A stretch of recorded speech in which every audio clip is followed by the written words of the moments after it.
কিরে হরিণ, হেলে দুলে কোথায় যাচ্ছিস? তোকে কিন্তু আমি সব সময় চোখে চোখে রাখছি। দুষ্টু শিয়াল, তুই কেন আমার পিছু নিয়েছিস?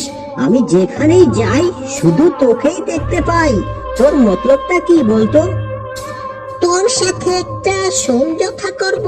যদি তুই আমার কথা মেনে নিস তাহলে আমি তোর পিছু ছেড়ে দেব, আর যদি তুই না মানিস তাহলে বুঝতেই তো পারছিস। ঠিক আছে, বল কি বলবি। তাহলে মন দিয়ে শোন।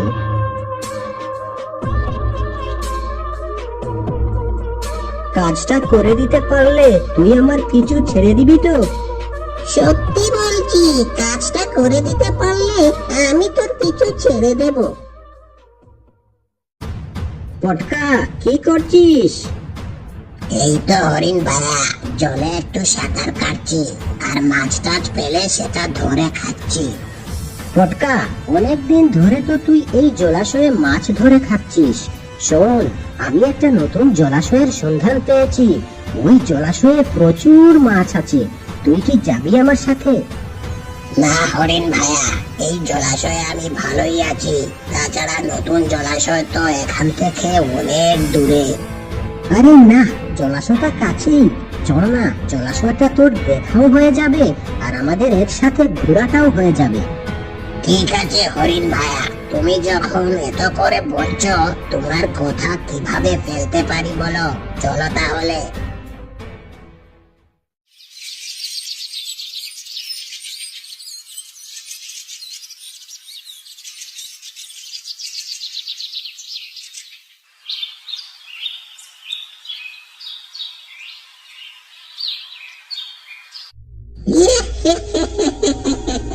সাবাস হরিণ, সাবাস। আমি এতদিন চেষ্টা করে যে কাজটা করতে পারিনি, তুই সেটা একদিনেই করে ফেললি। তোর তো পুরস্কার পাওয়া উচিত। হরিণ ভাইয়া, তোমার মনে এটাই ছিল? তুমি আমাকে মিথ্যে বলে এখানে নিয়ে এসেছো।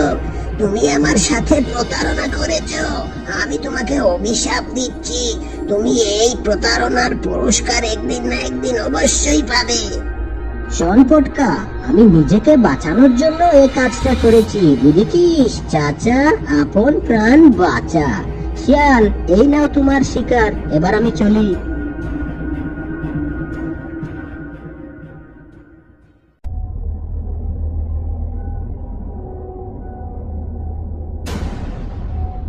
আরে সিংহ মহাশয়, আপনি? হ্যাঁ আমি। তুই তো আমার মেজাজটা বিগড়ে দিয়েছিস রে। কেন সিংহ মহাশয়, আমি আবার কি করলাম? তোর কারণে আমি জঙ্গলে কোনো শিকার ধরতে পারছি না। সব ছোটখাটো শিকার তুই করে নিচ্ছিস। দিনের পর দিন আমাকে না খেয়ে থাকতে হচ্ছে। তোকে না সরালে তো আমি না খেয়ে মারা পড়বো রে। ওরে বাবা রে বাবা, এ তো দেখছি আচ্ছা ঝামেলায় পড়লাম। সিংহ মহাশয়, মাথাটা একটু ঠান্ডা করো। যতই তাল বাহানা করিস না কেন, আজ আমি তোকে ছাড়ছি না। সিংহ মহাশয়, আর তোমাকে উপোস থাকতে হবে না। আমাকে একদিন সময় দাও, আমি যেখান থেকে পারি তোমার জন্য শিকার নিয়ে আসবো। তোকে বিশ্বাস করতে পারছি না। তুই তো অনেক বুদ্ধিমান। এর আগে অনেকবার তুই আমাকে ধোঁকা দিয়েছিস। এবার আর ধোঁকা দেব না সিংহ মহাশয়, তুমি দেখে নিও। ঠিক আছে, এই শেষবারের মতো তোকে একটা সুযোগ দিচ্ছি।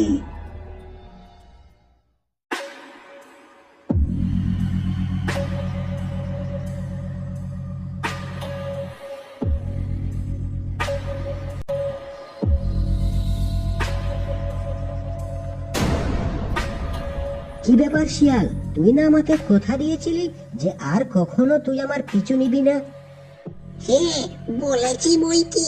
তবে তবে এই শেষবারের মতো তোকে আমার একটা কাজ করে দিতে হবে। আমি আমি তোকে কথা দিচ্ছি, এরপর থেকে আমি আর তোকে বিরক্ত করব না। ঠিক আছে, এই কিন্তু শেষবার। বল আমায় কি করতে হবে।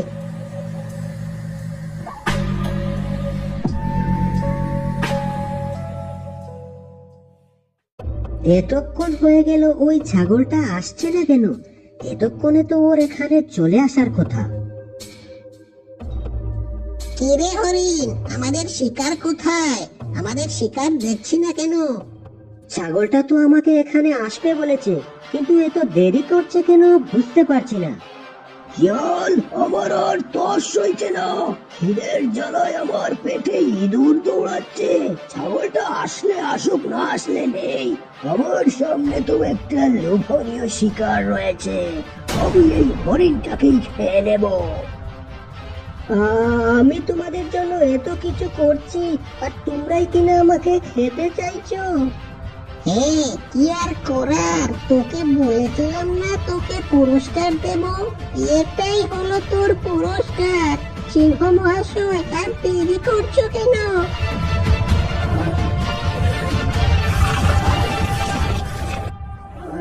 এরপর সিংহ হরিণকে শিকারে পরিণত করল এবং হরিণ তার প্রতারণার ফল ভোগ করল।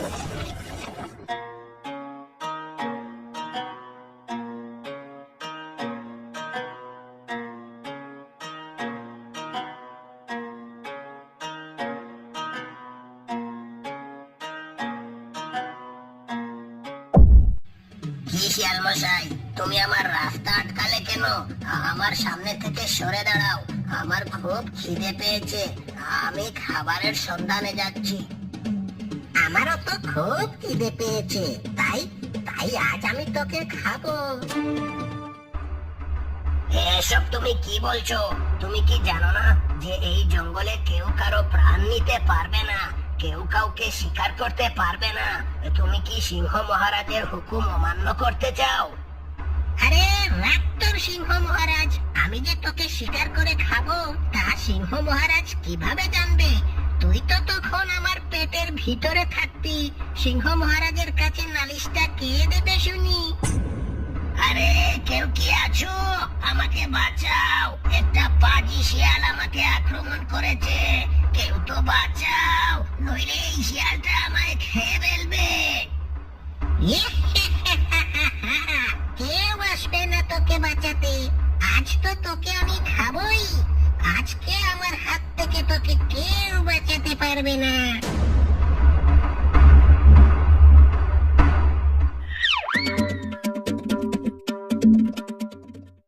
কিরে হাস, ওই শিয়ালটা কি তোকে খেতে চেয়েছিল? হ্যাঁ, ওই পাজি শিয়ালটা আমাকে খেতে চেয়েছিল। তুমি যদি ঠিক সময় মতো না আসতে, এতক্ষণে হয়তো আমি ওর পেটেই চলে যেতাম। আরে জঙ্গলের ভেতর একটু সাবধানে তো চলাফেরা করবি নাকি? আমি তো সাবধানেই চলাফেরা করি, কিন্তু সে আমাকে বলেছে আমাকে একা পেলেই সে আমাকে খেয়ে নেবে। এখন আমি যে কি করব কিছু ভেবে পাচ্ছি না। আরে তুই এত চিন্তা করিস না তো, তুই এক্ষুনি সিংহ মহারাজের কাছে গিয়ে নালিশ কর। সিংহ মহারাজ একটা না একটা ব্যবস্থা নিশ্চয়ই করবেন। ঠিক আছে, আমি তাহলে সিংহ মহারাজের কাছে যাই, দেখি উনি কি ব্যবস্থা নেন।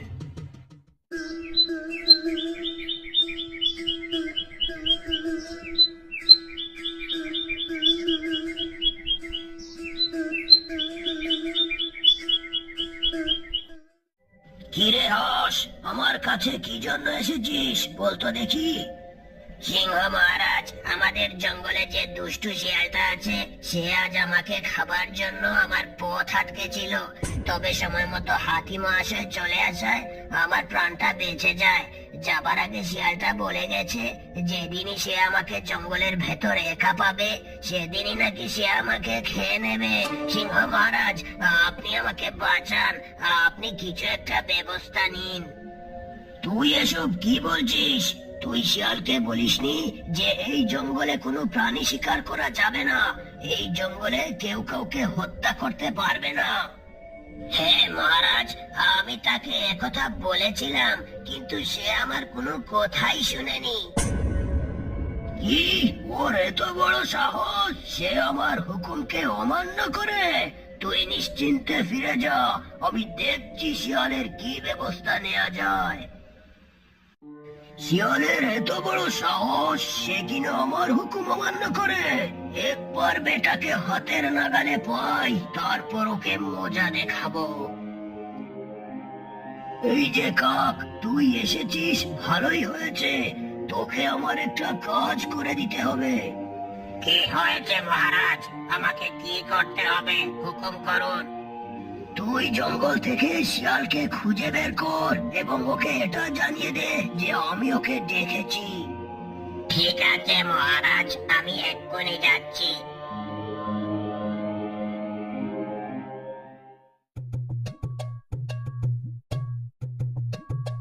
এই যে শিয়াল পণ্ডিত, সারাদিন ধরে তোমাকে খুঁজছি।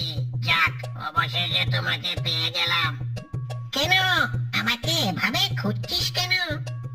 সিংহ মহারাজ তোমাকে ওনার সাথে দেখা করতে বলেছেন। কেন সিংহ মহারাজ কেন আমাকে ডেকেছেন? তুই জানিস কিছু? সে বাপু, আমি কিছু জানি না। কেন ডেকেছেন সেটা নিজে গিয়ে দেখো। আমার বাপু কাজ আছে, আমি চললাম।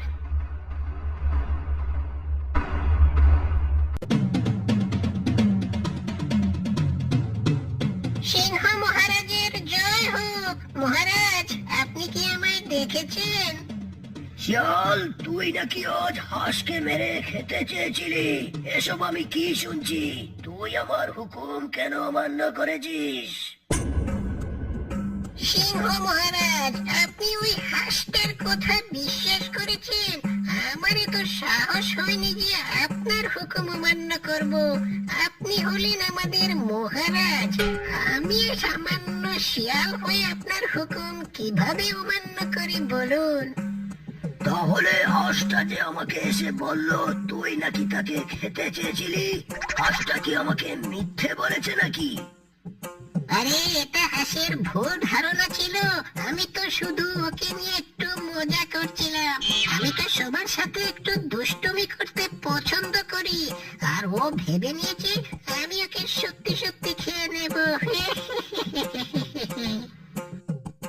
আচ্ছা, এই কথা। বেশ, এবার তুই যা, আর জঙ্গলে কোনো প্রাণীকে শিকার করার চিন্তা ভুলেও মাথায় আনিস না। আচ্ছা মহারাজ, আপনি যেমনটা বলবেন। যাক বাবা, জব্বর বাঁচা বেঁচে গেছি, নইলে নইলে কপালে সত্যি সত্যি দুঃখ ছিল। কিরে শিয়াল, কোথায় যাচ্ছিস? কোথায় আর যাব বাঘ মশাই, সিংহ মহারাজের কাছে গিয়েছিলাম, এবার বাড়ি ফিরছি। কেন, সিংহের কাছে কেন গিয়েছিলি? কি আর বলবো বাঘ মশাই, খুবই কষ্টে আছি গো। তুমি তো সবই জানো, জঙ্গলে কোনো প্রাণী শিকার করা যাবে না, সিংহ মহারাজের অদ্ভুত হুকুম। আজ একটা হাঁসকে খাওয়ার জন্য চেষ্টা করেছিলাম, কিন্তু খেতে পারিনি। মনে হয় সেই হাঁসটাই সিংহ মহারাজের কাছে আমার নামে নালিশ করেছে। সিংহ মহারাজ তো আমার উপর ভীষণ ক্ষেপেছিল। আমিও মিথ্যে বলে সিংহ মহারাজকে বোকা বানিয়ে কোনো রকমে প্রাণটা নিয়ে ফিরে এসেছি। আরে, আমার সামনে ওই বেটা সিংহের কোনো কথাই বলবি না। ওই পাজি সিংহটার জন্য আমাকে ঘাস খেয়ে থাকতে হচ্ছে। আমি বাঘ হয়েও ছাগল ভেড়ার মতো ঘাস খাই। কি অদ্ভুত নিয়ম করেছে জঙ্গলে, কোনো পশু শিকার করা যাবে না। আচ্ছা, তুই আমাকে বল, এটা কোনো নিয়ম হলো? আমি যদি এই জঙ্গলের রাজা হতাম তাহলে কখনো এমন নিয়ম বেঁধে দিতাম না। আমি বলি কি বাঘ মশাই, তুমি ওই পাজি বুড়ো সিংহটাকে মেরে নিজেই জঙ্গলের রাজা হয়ে যাও। আরে, আমি কি আর রাজা হতে পারবো? কেন হতে পারবে না? তুমি কি নিজেকে দেখেছো? তুমি দেখতে খুবই সুন্দর, আর রাজা হওয়ার জন্য যা যা গুণ থাকা প্রয়োজন সব তোমার মধ্যে আছে। তবে এটাও ঠিক, তুমি ঘাস খেয়ে খেয়ে এখন একটু রোগা হয়ে গেছো। আর তাছাড়া তুমি সিংহের দিক দিয়ে কোনো অংশেও কম নও। তাই নাকি শিয়াল পণ্ডিত? তাহলে তুই সিংহকে গিয়ে বল যে বাঘ হলো এই জঙ্গলের রাজা, আর সে যদি আমাকে এই জঙ্গলের রাজা হিসেবে মেনে না নেয় তাহলে আমি ওকে মেরে ফেলবো। যা, সিংহকে গিয়ে এটা জানিয়ে দে।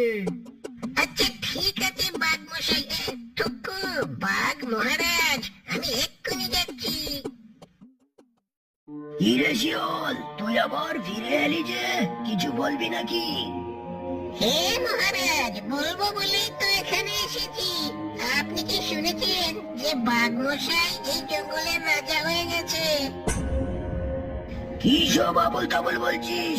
আমি হলাম এই জঙ্গলের রাজা। আমি থাকতে বাঘ কিভাবে এই জঙ্গলের রাজা হলো? শুনুন সিংহ মহারাজ, বাঘ বলেছে সে আপনার কোনো কথাই শুনবে না এবং মানবে না। সে নিজেকে রাজা বলে দাবি করছে। আপনিও যদি বাঘের কথা না শুনেন, সে নাকি আপনাকে একেবারে সাইজ করে দেবে। কি? ওর এত বড় স্পর্ধা! ও আমাকে রাজা হিসেবে মানে না, আর আমাকে কিনা মেরে ফেলার হুমকি দেয়। আমি এক্ষুনি যাচ্ছি, দেখি দেখি ও আমার কি করে।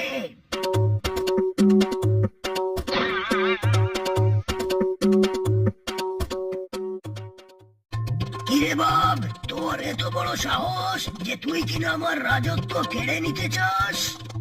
আরে ধুর, তোকে রাজা হিসেবে কে মানে? তুই যে এই জঙ্গলের রাজা হয়ে বসে আছিস, তোর রাজা হওয়ার কোনো যোগ্যতা আছে?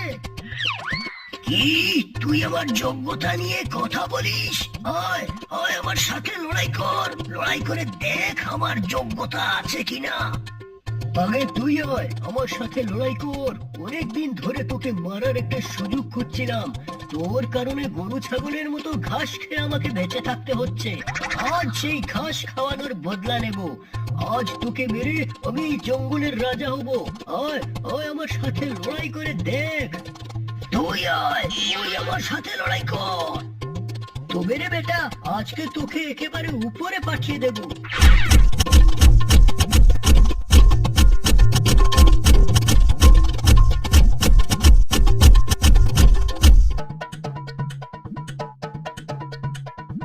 আরে আরে, এসব কি হচ্ছে? বাঘমশাই, সিংহ মহারাজ, থামুন, আপনারা থামুন। আপনারা নিজেদের মধ্যে লড়াই করছেন কেন? এই হরিণ, তুই যা তো এখান থেকে। আজ আমি এই বাঘটাকে প্রাণে মেরে ফেলবো। তুই আমাকে মারবি আর আমি মনে হয় দাঁড়িয়ে দাঁড়িয়ে ঘাস খাবো? থামো, তোমরা সবাই থামো। আগে আমার কথাটা তো শুনে নাও, তারপর না হয় তোমরা লড়াই করো। বাঘমশাই, তুমি যে সিংহ মহারাজের সাথে লড়াই করছো, আজ যদি তুমি লড়াই করে মারাই যাও, তাহলে তো তুমি এই পৃথিবীতেই থাকবে না, আর রাজা হওয়া তো দূরের কথা। আর সিংহ মহারাজ, আপনি এসব কি করছেন? আপনারও তো বয়স হয়েছে। আপনি লড়াই করে যদি মারা যান, তাহলে তো আপনার রাজত্ব ও জীবন দুটোই যেত। তাহলে এমন লড়াই করে লাভ কি? একটা কথা সব সময় মনে রাখবেন, লড়াই করে কোনো সমস্যার সমাধান হয় না। ঠিক আছে হরিণ, তোর কথা আমার অনেক ভালো লেগেছে। আমি আর লড়াই করব না। আজ থেকে বাঘই এই জঙ্গলের রাজা। তবে বাঘের কাছে আমার একটা অনুরোধ থাকবে, সে যেন এই জঙ্গলের প্রাণীদের কোনো ক্ষতি হতে না দেয়। আরে না না, আমি আমার ভুল বুঝতে পেরেছি। আমি আর রাজা টাজা হব না। সিংহ মহারাজই এই জঙ্গলের রাজা থাকবে। কারণ সিংহ মহারাজ সব প্রাণীদের কথা চিন্তা করেন, যাতে তাদের কোনো ক্ষতি না হয়। আর আমি প্রাণীদের কিভাবে খাওয়া যায় সেটাই ভাবতাম। তাই সিংহ মহারাজই এই জঙ্গলের আসল রাজা। আর আজ থেকে আমিও সিংহ মহারাজের আদেশ মেনে চলবো।